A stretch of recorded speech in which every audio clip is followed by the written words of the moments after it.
Hello and welcome to Ideas with Diana. Hello and welcome to with Ideas with Diana on this October 30th, 2022 um, from Racine, Wisconsin. I'd like to comment about two shows that I saw plus a book review. The two shows that I watched were on RT and one of them was Crosstalk by Peter Lavelle, which was Time to Talk, and another show was Worlds Apart by Oksana Boyko, called Freedom to be Chained. The reason why I'm reflecting on these is I thought these shows were excellent from what I heard about the discussions and the ideas discussed. Let's start with Oksana Boyko, with Freedom to be Chained. What was talked about in her show was that basically during this European war situation, which NATO has been pulled in and Russia has been pulled in, and the United States, resulting in energy prices and energy considerations. Some of the impacts of it are that when we think of policy and we think of even like elite policy in this matter. Part of the discussion involved like what happened in Germany regarding the concern of deindustrialization, regarding not having enough energy, and that basically Germany will have to move its industry over to the United States. And the thing is, the commentator made a wise assessment in that he said, well, if Germany has to move its industry over to the United States, those will not be German jobs gained. Those will be jobs gained in the United States, and Germany people working in industrial will lose their jobs.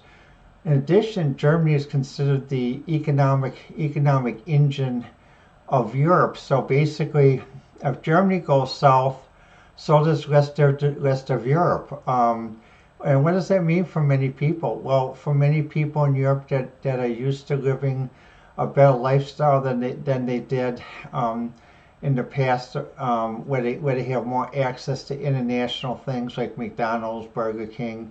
That may mean no more McDonald's.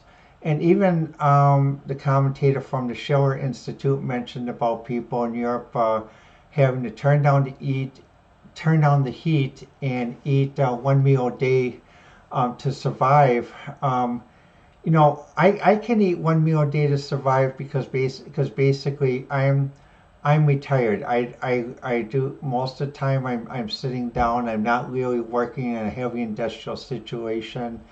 But for people who are commuting, like when I used to have to commute 150 miles a day, and I used to have to work sometimes 10 to 12 hour times when it was grant month in June and October.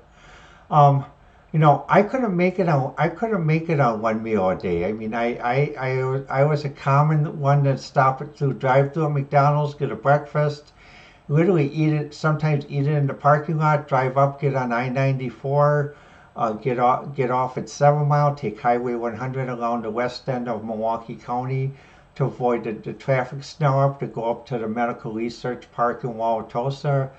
And sometimes if I had bills to pay, or my family had bills to pay, we'd have to drive down to Illinois down to Montgomery Wards or in Lakehurst Mall, make the payments, and then I get back up. We get up back up 11 o'clock, go to bed, get up at 4:30, and do it all over again.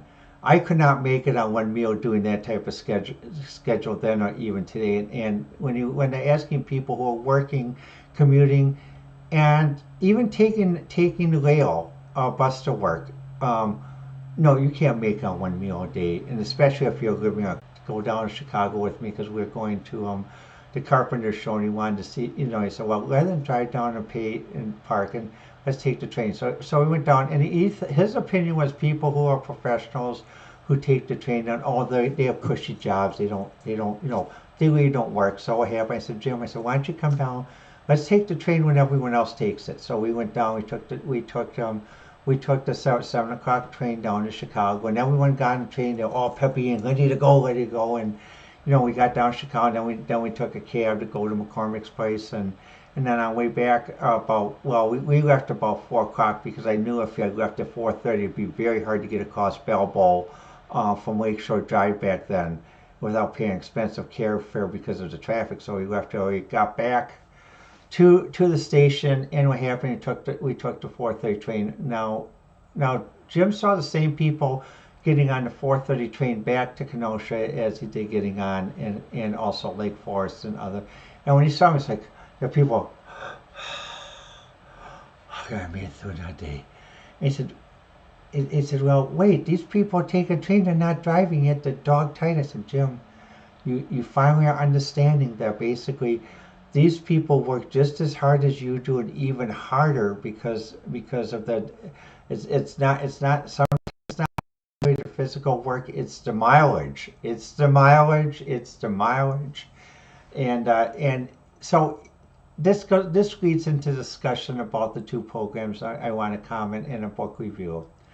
During this crisis, the European crisis in the Ukraine, there has been a big, I think, a big misunderstanding about how we perceive this because some people I know in the United States, um, they're not raised in a multicultural family as I am, and even as many of my friends are. So they perceive things basically from basically how they were taught to perceive things in the United States, basically from a narrow-minded point of view, with grinders on like this, and everyone goes to a park, everyone goes to a theme park, you know, everyone goes to Coney Island.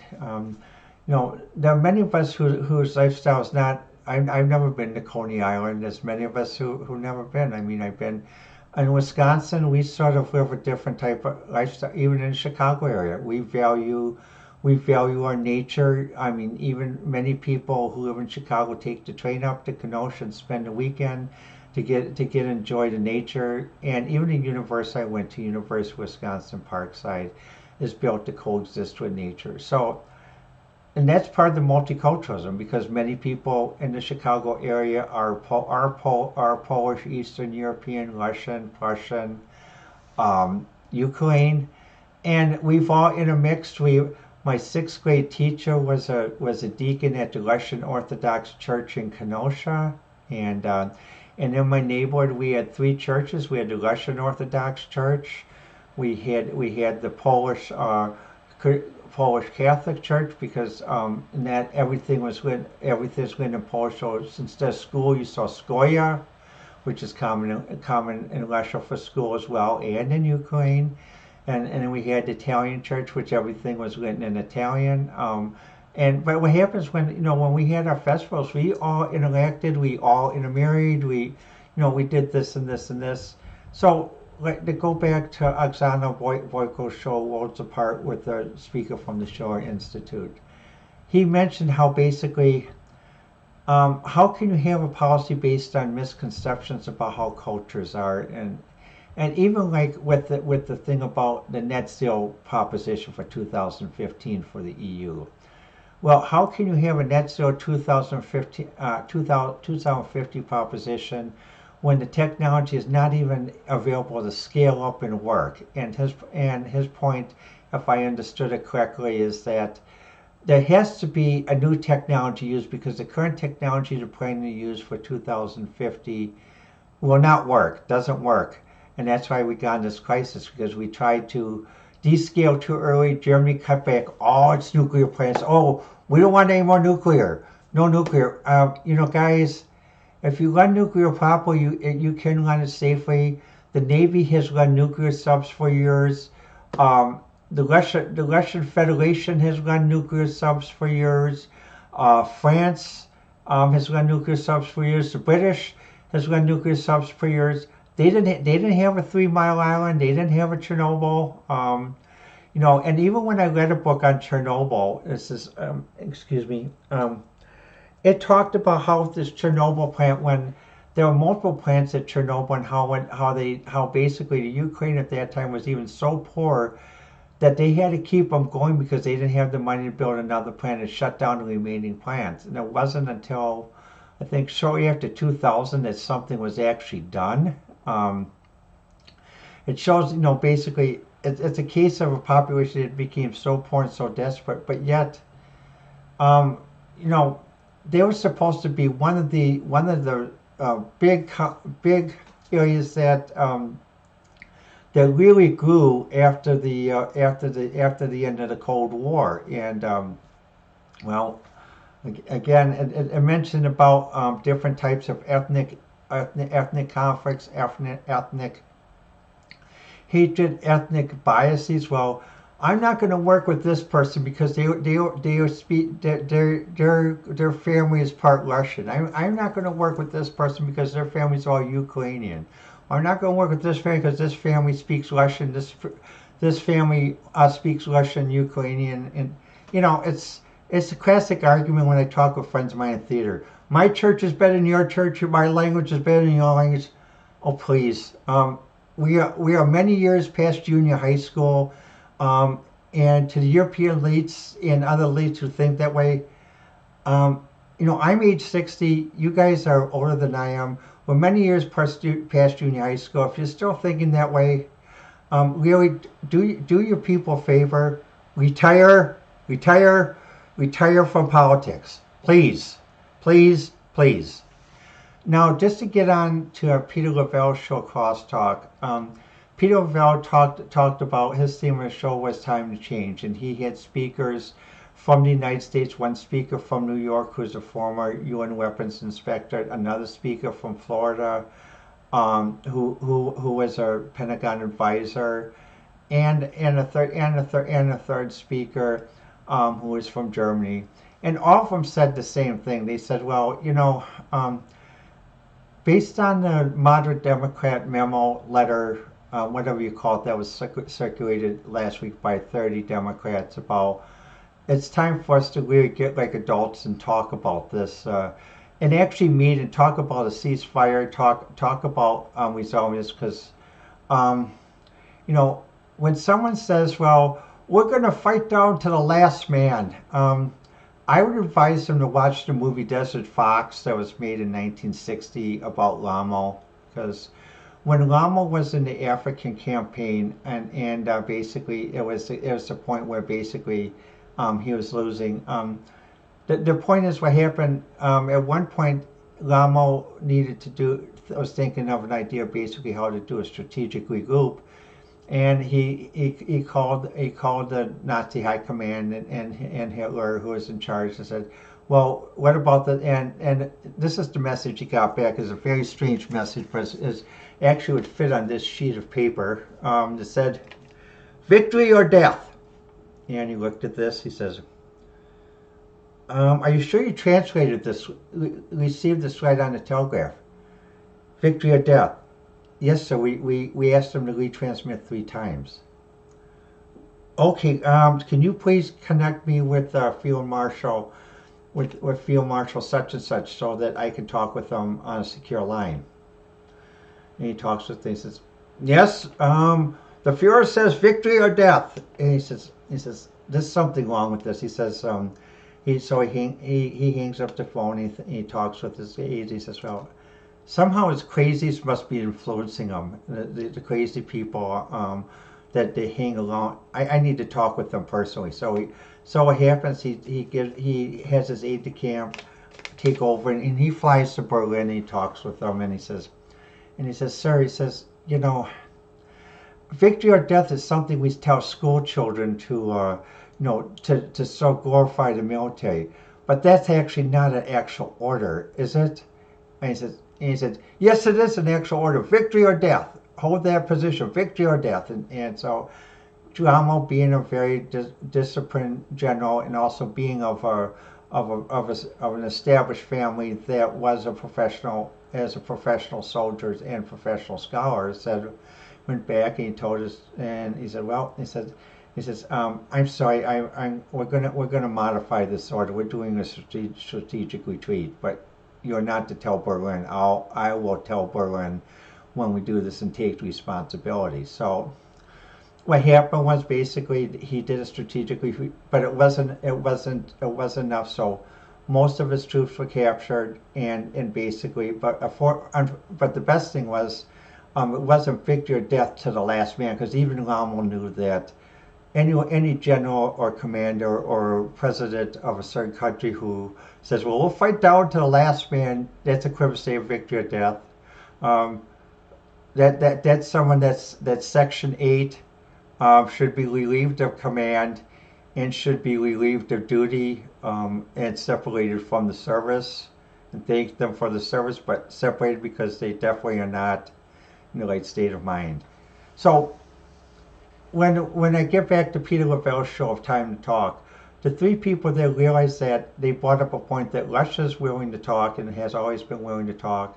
However, there has been an issue about basically Kyiv, and they mentioned Kyiv by name, about not willing to talk, but just wanting to hold this straight line, victory or death of, and and even when I watched the RT broadcast, I mean, basically, Rachel Marsden made a comment about how even the Europeans' BFF is fading in their support because of basically the lack of reasoning and the lack of professionalism in this situation. And Mariana Verakova, a news speaker, mentioned that how you cannot talk, and this is the same thing mentioned in Peter Lavelle's program. You cannot expect to negotiate when one side is not willing to be flexible or talk or anything else. And when 30 moderate Democrats write a letter suggesting that a president in their own party reconsider basically a ceasefire and talking, and basically the letter sort of poo-pooed and said, well, oh, it's what it didn't exist. This is just some. What should people think? Well, I'll leave it up to you. I'm not going to tell you how to think, because that's what the elites want to do. They want to tell you how to think. They want to put blinders on you. They want to limit what you can see, limit what you can hear, muzzle you.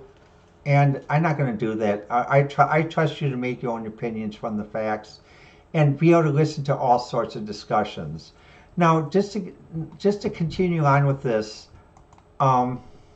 there's a new book that was when I was at UW Parkside's library the other day, called Russian Composers Abroad. It's written by Elena Dubinets. She is a musician and composer herself. She was late of the London Symphony Orchestra and of the Seattle Orchestra. How, as I understand the book, basically the reason why she went to Seattle is when this war broke out, European war broke out, due to Russophobia, and I'll say it, Russophobia. She and others sort of lost their jobs, and they had to do like what most people do in research when you lose your funding. You got to find someplace else to go, someplace else to work. And so what happened was she decided, well, at the time she said she had a thought, well, it was like, well, Russian composers, how they left, stayed, and returned. And the reason why she puts it in this order is because she gives a good example in the introduction of the book. Her and her husband were in Spain, and they were on vacation, and they're talking with the shop owner, and the shop owner asked themselves, well, can I greet you in own native language? And she's rather hesitant, and she says, well, no, that's okay. You always greeted us in English. She says, well, I'm fluent in 57 languages. I can greet you. Well, she says, no, thank you, please. But so what happens, they bought some wine and they bought some other gifts. Just as they're completing the transaction, the shop owner has a phone call, and it's like, Matka, I'll call you back, but it is all in Russian. I use sort of I was in Polish, American Polish, we say Matka. And what happened, but it is all in Russian. And so what happened, she realized an important fact, which applies to other cultures that live in the United States too, that speaking of the native tongue or language only when they feel with people they're very close to, like family members. So she realized that the person she was doing business with was also formerly from Russia but living in Spain. However, the person working there realized too that they were foreign from Russia, but it was a case of almost like when we think of LGBT of being outed like that though. And when I read this turned on the light bulb. This really was something interesting because it reminds me something of even what my parents told me when I was growing up. Because I asked my parents and my grandparents, I said, well, you taught me to speak French, German, and but for some reason you never taught me to speak Polish, and like that, and what happens, like when I talked with my dad's friend remarked how my grandfather taught him to speak Polish, and he was surprised I never was taught how to speak Polish. I actually had to teach myself years later.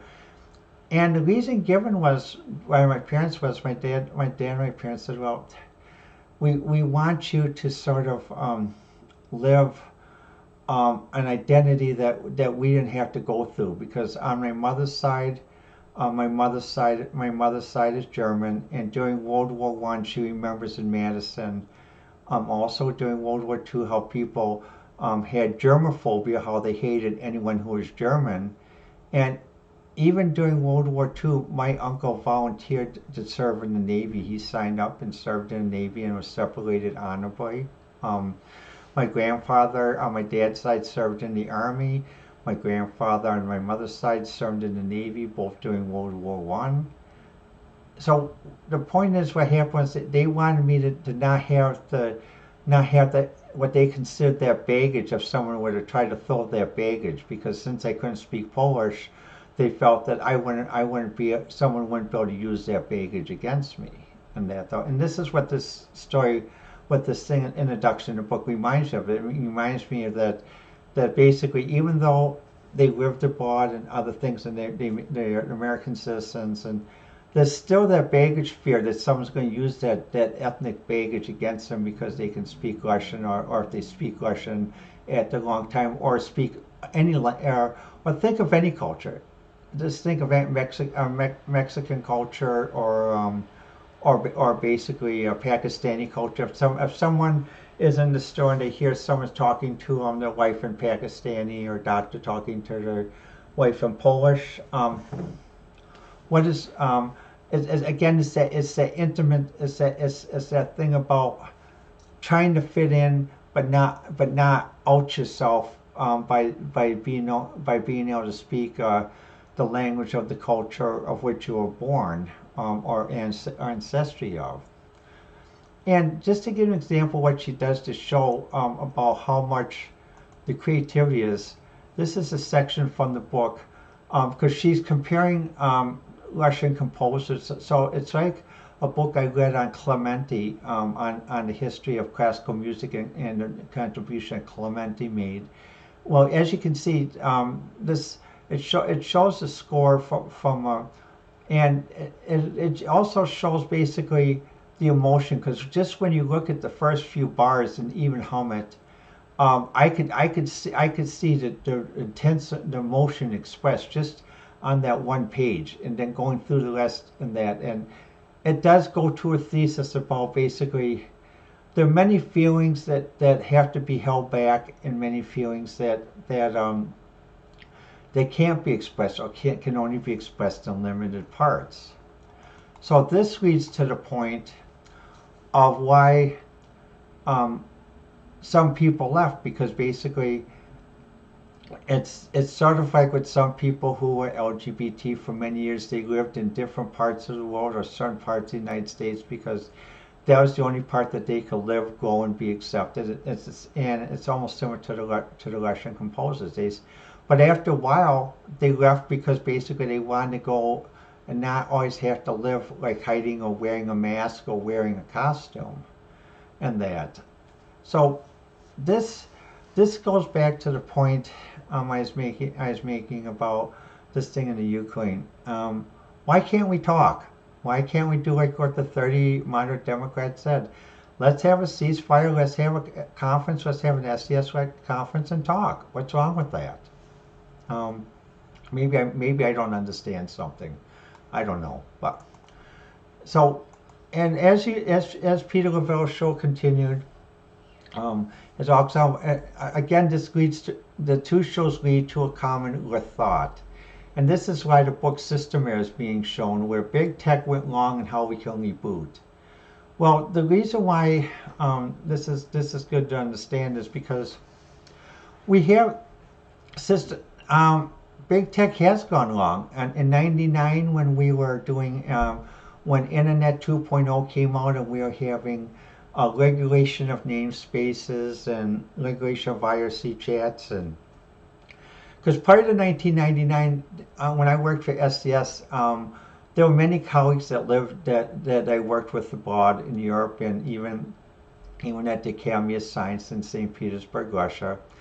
And for me to call from Kenosha, it was very expensive, and I didn't know the quality of the phone line. So what did I do? Well, basically in those days we had what's called IRC chats. So I do IRC, then put the internet address to the Academy of Science, to the person I was talking to there, and then we talk, and it's like, oh, hi, how are you doing? Over. And then he'd like, I'm fine. We're just starting a new project on paper, hoping to present at the summer conference. Over. Oh, great. Well, when you're able to send an abstract, send it in, and I can help you get it approved. Over. Oh, that sounds good. Are you able to sort of run a C program? Over. Oh, yes, I can. Well, let me have a friend send you a 3.5-inch disc that we have publicly available, so you can take a look at. Oh, thanks. Send it to this address. I want to give him my PO box and everything, and then when we got done with the conversation, I said, well, it's nice talking to you, over and out, and that other friend would say, well, same here, over and out. And it's like an old CV chat, or and that lasted for a long time. But when Internet 2.0 came in, that was gone. You could not chat outside your own country. And so many of us thought, well, that's rather stupid. That's rather, and it was told to us because basically it was a way to make the net safer, make the internet safer. So what happens? So for a while, 1999, we had the benefits of Web 2.0 seemed positive. We had development of YouTube, where you could actually watch music videos.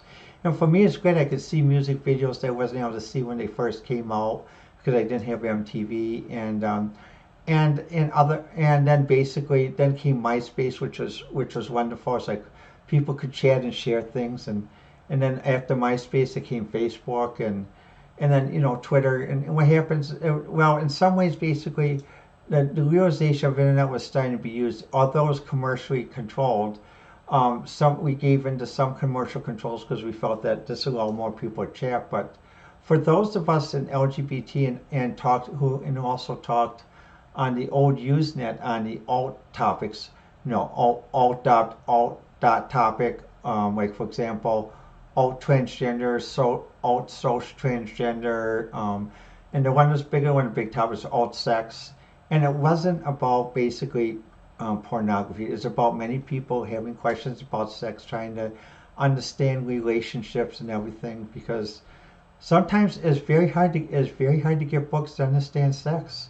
I mean, when you think of it, even when the book by Michalina Wisłowska came out, A Practical Guide to Marital Bliss, this sold over 20 million copies in the West, and this was published when basically there still was a Cold War, and the reason why is because basically it answered questions that people want to answer. Well, what about if I really like someone, I really don't want to jump into sex right away? And the book said, well, that's okay. That's all right. You don't always have to jump into things, and you should do things that are comfortable for both of you. It's like the old Playboy things. If someone was ever forced to do anything or anything else, that was not the Playboy way. No force, no coercion, no manipulation. That's what was mentioned in this. So we had the, But then what happens after a while, commercialization, something went wrong because, and what really went wrong is starting about 2020. Um, even from 2018 on, because when I watched Saturday Night Live, is all negative about Trump, all negative about Republicans, and even when I watched CBS with Colbert, he was mocking how Trump spoke and saying, well, anyone that spoke that way or had their hair that way, you know, are they really copying Trump? Well, the thing is, for many years I've had a speech pathology problem. I have trouble saying my R's, and if I get excited, my R's will sound like L's. And what happens? I remember going through elementary school and onward about being teased to death about that, and having to see multiple speech pathologists, and being pulled out of class, and sometimes they say, "Oh, you're the special education kid who's being pulled out of class because you can't speak right." And when Colbert did this, that's what made me stop watching his show, because basically I know that there are other people who have speech pathology problems other than just uh, having the problem of speaking the letter R correctly, and I have to work at it. So what happened, and the elites didn't seem to understand that. They thought, well, there's good political humor because they're making fun of how Trump speaks. No, whenever you make fun of how someone speaks, that's actually boring about other people who have speech pathology issues, and that's not acceptable, whether you're a Republican, Democrat, Independent, or whatever. Again, that's unacceptable, whether you're a Republican, Democrat, or whatever. That's unacceptable, whether you're a Republican or Democrat or whatever. And that's why the book, System Error, is basically a good read, because it realizes that the tech industry, and what I'll call the tech troika in Seattle, San Francisco, um, has made a mistake, um, and they really need to change it to bring back the humanity to the internet. And just to give a final point, if people ever wondered why people from California are moving to Texas all of a sudden, because basically, the way some Texas commentators have said it is, um, those liberal elites who are moving from California to Texas, they realize that they destroyed California with their bad policies and their bad thinking, and now they're trying to move to a so-called red state, a conservative state, where the kids can go out and play and don't have to worry about gangs and don't have to worry about drugs and other stuff. And it's like basically, sort of in a way, my generation was brought up. We could, on Saturday or Sunday, we could bring out a boombox, play football, listen to American Top 40, and no one would panic. No one would call the police and say, "Well, you're." Nowadays, when in my neighborhood, when I look around, there's no children that play baseball, football anymore, and it's all these computer games. There's no one that knows how to catch a ball with a mitt, throw a football, kick a football, even do kickoffs. Yesterday was one thing that I was happy to see. I and a friend went out shopping, and we took the bus, and they built a new high school football field by Regency Mall, and I was glad to see all the people, all the parents and cars that supporting their kids playing American football. And they had a world class announcer there. That's almost like what you hear at WrestleMania: Sunday, Sunday, Sunday, and he was really getting the crowd revved up to it. And it's wonderful to see that again, because for many years, basically, active sports have been dying, and that's again because basically, I think, due to the league culture. Because since they couldn't play sports, they didn't want anyone else to play sports. I'm glad to see that there's enough kids that do know how to play football properly. And this is the system error. The elites really made a system error, and it also continued with banning conservative thought, because like on Twitter, for a while, if you were conservative Republican and you came out too strongly, you were banned. You were banned for life, or banned this. It was almost like a old middle age movie. you are banished from the kingdom. We're going to send you to the nether world and send you to the nether forest. And oh, please, those stories might have been fun to read in the 16th or 17th century. This is the 21st century. Come on now. Anyone thinks that, again, you need to see a psychiatrist, because the world has changed since then, and we all have to interact with each other. There's 8 billion of us on this planet, and right now there's no planet B, no planet C, and no planet D. We can hope to go to the moon and settle on the moon, settle on Mars, settle on the asteroid belt, settle on Jupiter. However, at the rate we're going at a very slow pace, and it may take us another 100 years to get there, 200 years even to get to settling on Mars, because right now the only people that are really continuing space research with an unbroken chain is the Russian Federation. Thank God that they're doing that, because basically in the United States we had our hiccups with budget cuts and cutting the shuttle and other things, and we don't even have heavy rocket lift technology yet. So thank God for the Russian Federation to keep the sharing going for the ISS and keeping the ISS going until 2028. Because if we ever lost the space technology, we would regress into the old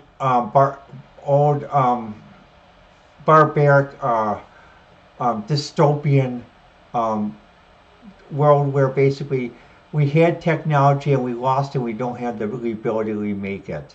So, like I said, thank God for the Russian Federation for keeping the program going continually, and also working with NASA. And at NASA, the people at NASA realize that they need to work we need to work together, both NASA and the Russian Federation. And to our European friends, I understand you have your own political system, but the cone-headed elites. Maybe it's time. Maybe it's time for voter change. Maybe it's time for four of them to retire. They did good service, but I think they're missing the ball too much, and we can't afford this quagmire to go on for much longer. So the 30 Democrats have proposed talks. Other scholars at the Schiller Institute and other scholars in the United States, Germany, and other parts of the world have proposed talks. Well, so what's wrong with talking? Why can't we talk? In SCS, when I was vice president of SCS, we talked all the time. I talked with colleagues. I would get up at 2 o'clock in the morning to talk with colleagues in Brussels and London and Berlin by phone and by email. And also when video link became available, I even did it by video link.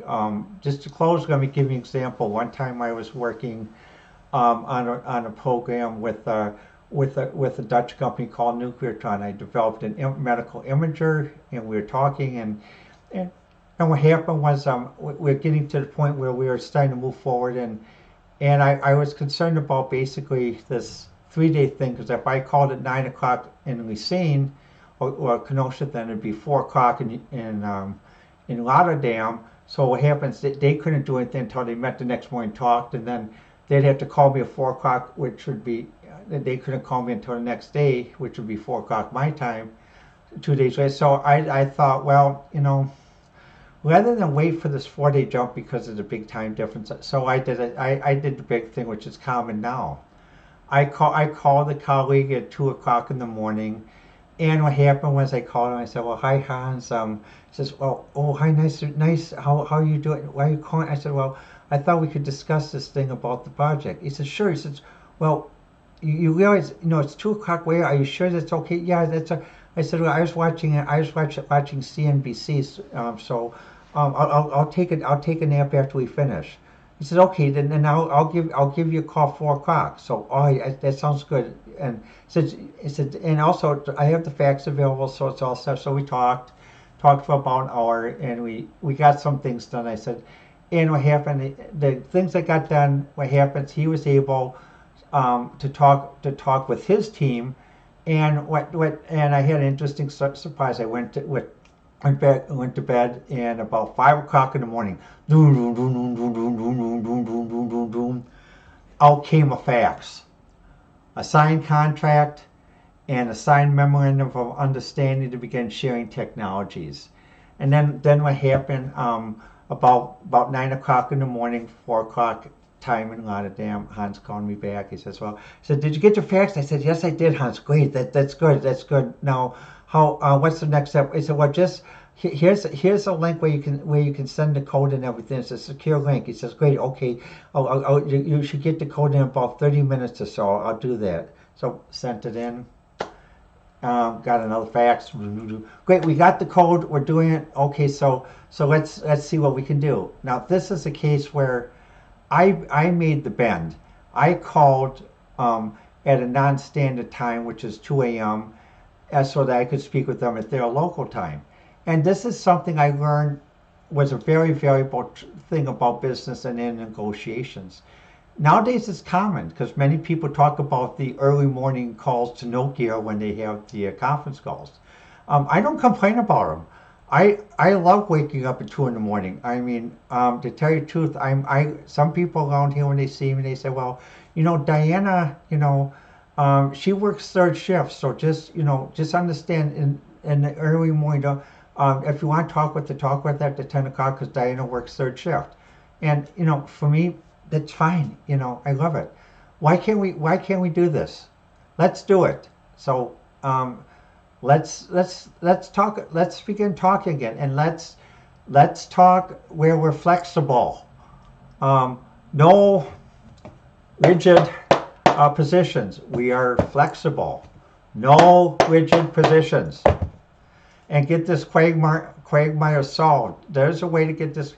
And we got pulled into it because of a bad energy policy where some people wonder whether it was the Greens who wanted to jump too fast with technology that's untested, unscalable. Part of working in technology and programming is, when you make a syntax error, the computer is very open. Syntax error. There's no candy coating. Syntax error.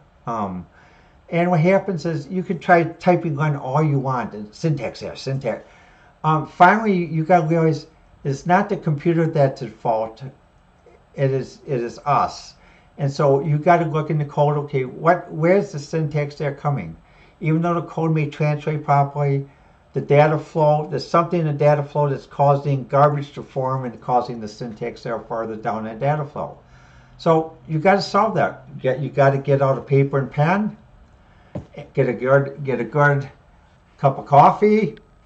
Make sure you have a good snack, and do it. And don't whine. No whining. No conehead elites blogging about regrets or anything else. We don't want to hear the regrets. You're being paid to solve the problem. No defeatism. Solve the problem. Solve the problem. And like what NASA did in Apollo 13.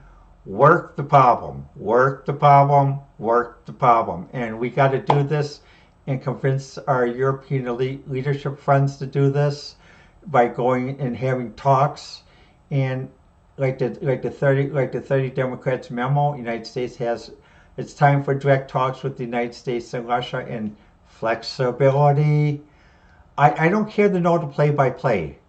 It's your guys' jobs. It's your guys' jobs to solve. I don't care to know the play-by-play, but many people in the European Union, Ukraine, and in the world will be glad when you guys are able to figure something out to end this and not have this become a perpetual war like all quiet on the Western Front. Well, let me know what you think. I'm on Twitter at Diana1A, and I prefer to receive email at Twitter at Diana1A. Or if you want to send email to me, let me go to comments here. Let's see. If you want to reach me by other means, then here's another way to reach me. You can reach me by email at Diana K7. So DIANA KAY7 at hotmail.com. Again, DIANA KAY7 at hotmail.com. Diana K7. But I prefer you reach me at Twitter because it's easier for me to evaluate emails. So be strong. Don't let anyone block what you can see. Don't let anyone put blinders on you. Don't have anyone block what you can listen to. Don't have anyone muzzle you. Don't have anyone tell you which banned books that you can read or which books or magazines you can and cannot read. You're an adult.